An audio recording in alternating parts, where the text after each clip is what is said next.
You know why Chinese influence is waning in all the countries, big or small? Well, because colonial era policies do not work in the present era. You simply cannot play divide and rule or bribe leaders into bidding for you and get away with it. Beijing is now realizing this the hard way in the Solomon Islands as the islanders loot Chinese shops to kick the Chinese out of their country. Hi and welcome. You are watching TFI Global, the foreign affairs and geopolitical analysis arm of the TFI Media Group. I am your host Sanbir, and in this video I will tell you how the people of Solomon Islands are giving the Chinese sleepless nights. Let's begin. The Chinese embassy in the Solomon Islands has a message for Chinese nationals in the country. Stay alert or else you will be thrashed by the locals. The warning came on Monday, roughly 3 months after the country witnessed some intense rioting and ransacking of Chinese businesses and shops. So, what exactly is happening in the Solomon Islands, and why has the Chinese embassy issued a sudden alert for Chinese nationals in the archipelago nation? Last week, a store in Honiara's Chinatown area was seriously damaged and a Chinese employee suffered minor injuries. The renewed violence suggests that islanders won't let China stay in their country forever and will do one thing or the other to push them out. The Royal Solomon Islands Police Force disclosed that the act of vandalism was carried out by 20 to 30 people. 4 suspects were arrested and over $3,200 were recovered. Thereafter, on Monday, a seemingly disturbed Chinese embassy announced that it had immediately activated the consular protection emergency mechanism following the incident and had also asked local police to investigate the matter. Meanwhile, it has asked Chinese citizens in the archipelago nation to be aware of security precautions and to take adequate steps for staying safe. The Solomon Islands used to be one of the few nations across the world that maintained diplomatic ties with Taiwan. In 2019, however, the country switched diplomatic relations from Taiwan to the People's Republic of China.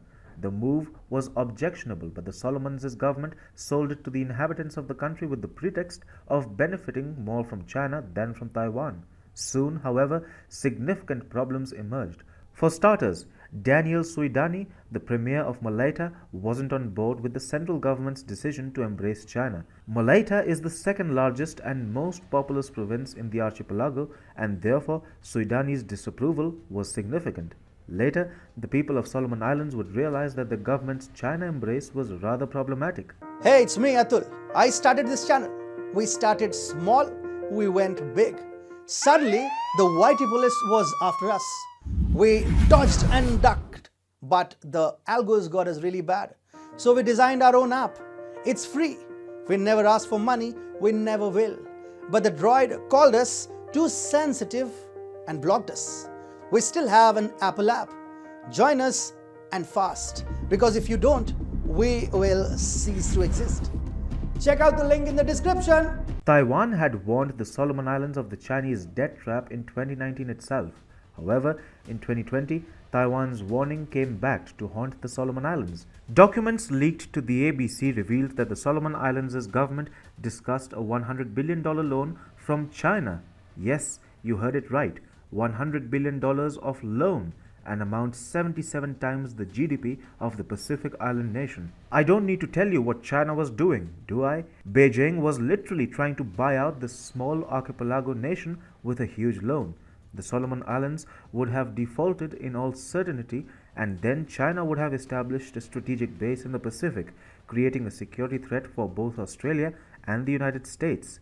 As if this wasn't enough, more murky revelations came out. Last year, Prime Minister Manasseh Sogavare faced accusations of using Chinese money in a national development fund to stay the votes of members of parliament, and he denied the allegations, obviously. So, China was suddenly facing allegations of debt trapping, buying political influence, and political interference. Solomon inhabitants were, of course, outraged, and Malaitans in particular got agitated. In November, the Solomon Islands witnessed ethnic violence. The archipelago nation has a history of ethnic tensions between Malaitans and the native Guals. The capital city of Honiara too is located on the island of Guadalcanal. Therefore, when Malaitan demonstrators got agitated by mounting Chinese influence in the country, they reportedly traveled to the capital in a spillover of discontent over a variety of internal issues. And soon they started directing much of their anger against China. In fact, Some buildings were also burnt in parts of the Chinatown district during the intense ethnic violence that broke out last year. The Solomon Islands even had to seek Australia's help for handling the protests. Meanwhile, China made matters worse for itself by donating anti riot gear like batons, helmets, shields, and other non lethal equipment for quelling the protests. For anti China elements in the Solomon Islands, it has become clear that Beijing is out to colonize them, loot their country, and interfere with their internal affairs. China is trying to loot them, so they in turn are looting Chinese shops and stores. Anti China activists in the Solomon Islands are therefore creating a hostile atmosphere for Beijing.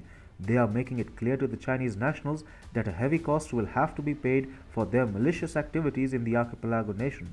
This is a warning of sorts for the Chinese. Leave the Solomon Islands for your own good.